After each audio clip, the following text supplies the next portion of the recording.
Halo Cem People, selamat datang di Cem Talk, Kimia Berbicara. Perkenalkan, saya Zahwa Rodatlija. Pada hari ini saya sebagai moderator. Episode kali ini sangat spesial yang dimana saya akan berbincang dengan salah satu mahasiswa yang lolos pada Olimpiade Nasional Matematika dan Ilmu Pengetahuan Alam atau ONMIPA.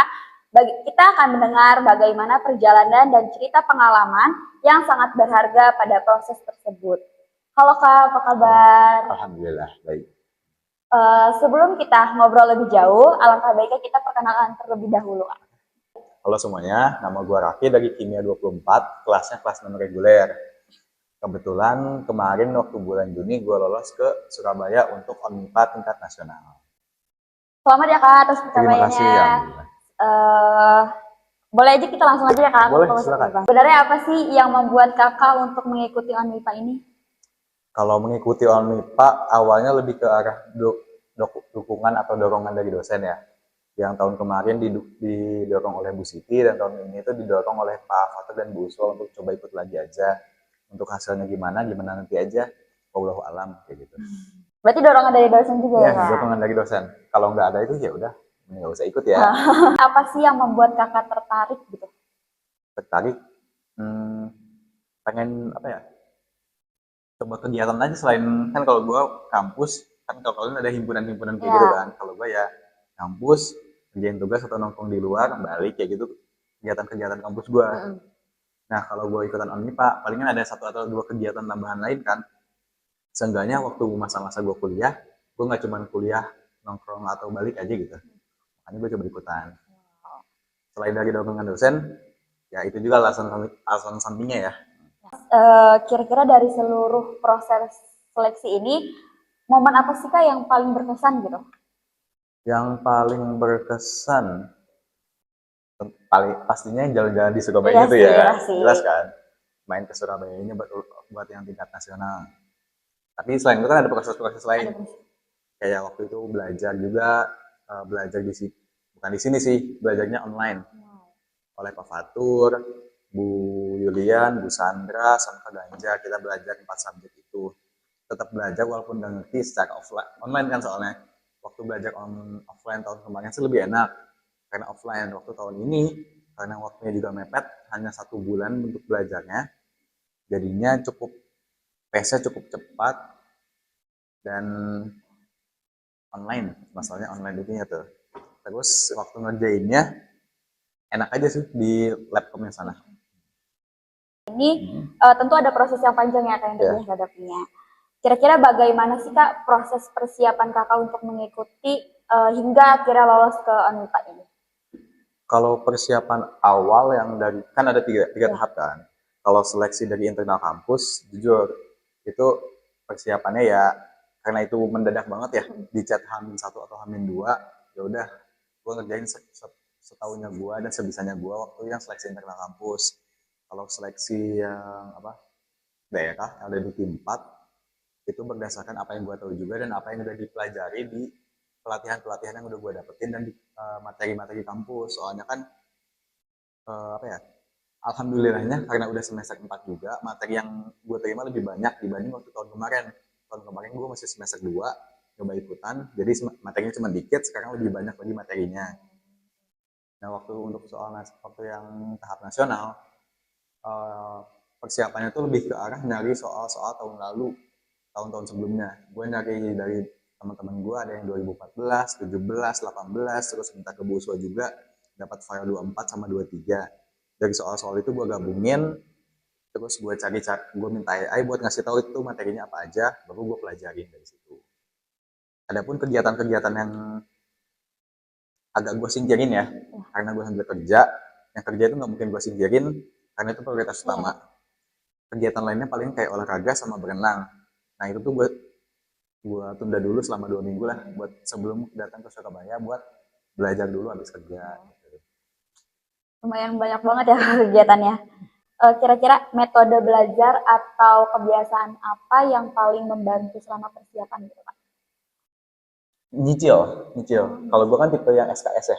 SKS kalau belajar itu semalam sebelumnya, ataupun pas di kelas aja. Nah kalau persiapan buat ONMIPA tuh, gue nyicil seminggu 2 minggu sebelumnya tuh gue belajar dikit-dikit lah, habis pulang kerja belajar dikit walaupun capek kan, habis belajar ya udah istirahat. Nah kebetulan waktu Unmipa itu Hamin satunya atau misalkan ada tesnya di hari Sabtu di hari Selasa atau Rabunya, jadi malam Selasa dan malam Rabu ada Zoom juga. Jadi gue menerima pelatihan dari Kak Ganjar untuk materi-materi yang akan diujikan besoknya. Kayak gitu. Jadi jatuhnya tetap SKS juga sih waktu SKS itu juga kan. sih. Tantangan terbesar apa sih Kak yang dihadapi selama persiapan Unmipa ini? Tantangan jelas males dan capek ya. Karena gue habis kerja kayak gitu tuh. Iya sih kalau. Habis kerja kan kalau kegiatan olahraga dan renang udah gue singkirin tuh. Ya. Nah yang bikin capek tuh karena habis kerjanya itu. Habis kerja capek pengen tidur bawaannya kan. Karena gue kerja juga di shift, ada pulang malamnya, ada pulang sore. Kalau pulang sore masih enak gue buat belajar. Tapi kalau pulang malam buat belajar agak-agak sulit tuh. Ya. Terus juga kan ada kegiatan kuliah lain, ada tugas-tugas yang harus gue kerjain juga. Makanya tugas-tugas itu tuh gue kerjain dulu sebelumnya, kayak ada tugas deadline hari Senin yang gue harus berangkat ke Surabaya, jadi gue kerjain hari Sabtunya. Semua tugas gue kerjain lebih awal, walaupun jadi beban ya gitu ya, kayak gitu. Terus selanjutnya apa sih Kak yang membuat Kakak tetap bermotivasi gitu sampai saat ini? Motivasi apa dulu nih maksudnya? Motivasinya tuh dalam berproses gitu di Unmipa ini. Dalam Unmipa, ya karena udah sampai nasional aja gitu, kayak udah tanggung, mau nyerah juga tanggung.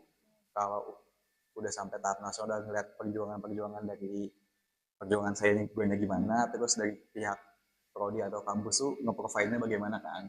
Sebenarnya kalau kita ngelihat dengan dosen-dosen ngasih pelatihan aja kan itu meluangkan waktu mereka kan. Nah itu juga sih salah satu faktornya. Dosen ngasih waktu, ya kali kitanya nggak bisa, seenggaknya harus termotivasi juga lah buat ikutan, harus niat juga gitu.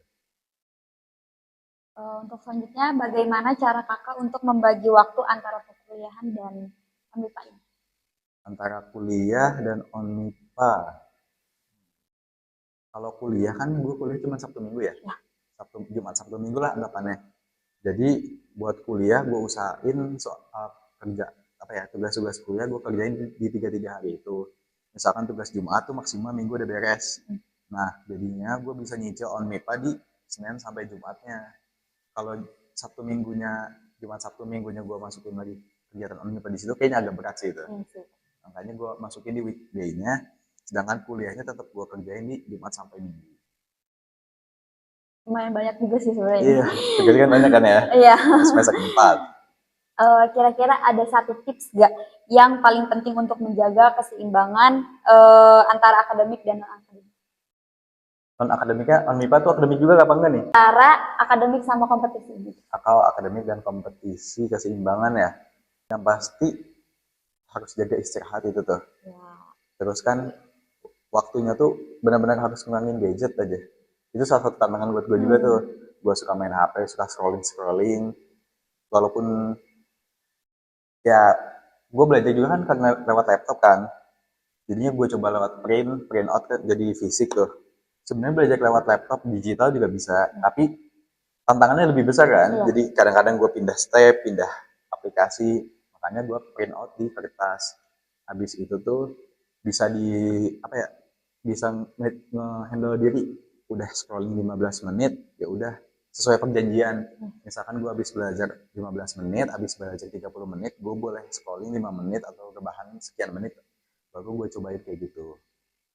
Buat akademiknya, berusaha ngedengerin pas dosen ngejelasin sih.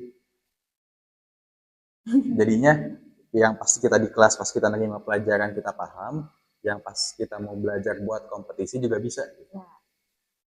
Dari semua proses yang kakak yang sudah lewati pasti banyak banget ya tantangannya kayak. Yeah. Pelajaran apa sih kak yang paling berharga selama kakak mengikuti Unmipa ini? Pelajaran yang paling berharga, jangan pernah berpuas aja. Soalnya apa yang kita bisa selama kita di kelas gitu ya, kayak kita oh ini mah gampang. Ternyata pas kita ketemu kegiatan kayak gini kita tahu, ternyata nggak bisa nih gue nih ya. Ternyata batas gue tuh di sini gitu. Tapi nggak boleh membuat diri kita terbatas. Tetap harus berusaha buat lewatin itu tuh. Yang pasti nggak boleh pernah berpuas aja gitu tuh. Jangan karena kita ngerasa di kelas bisa, di lab bisa, oh ya udah santai. Tetap harus nyoba-nyoba belajar lagi, nyari-nyari yang baru lagi. Selanjutnya apa sih pesan yang ingin kakak sampaikan kepada mahasiswa yang masih ragu untuk mencoba mengikuti kompetisi ini? Coba aja ikut gas, enak jalan-jalan. Kalau tertekan sama kompetisinya duluan, ingetnya yaudah jalan-jalan, nanti bakal jalan-jalan kayak gitu. Jangan lupa ikut Unwipa ya Nah, guys. jangan lupa itu. Wah, seru banget ya kak kita ngobrol hari ini. Terima kasih banyak ya kak sudah berbagi cerita dan pengalaman yang sangat seru ini. Semoga pengalaman kakak bisa menjadi motivasi change people dan pelajaran juga bagi kalian. Amin. Terus berkembang dan berani untuk mencoba. Makasih ya Gas, kak. yuk. Saya Zahwa Rodatul Iza pamit undur diri. Sampai jumpa di episode selanjutnya. Dadah.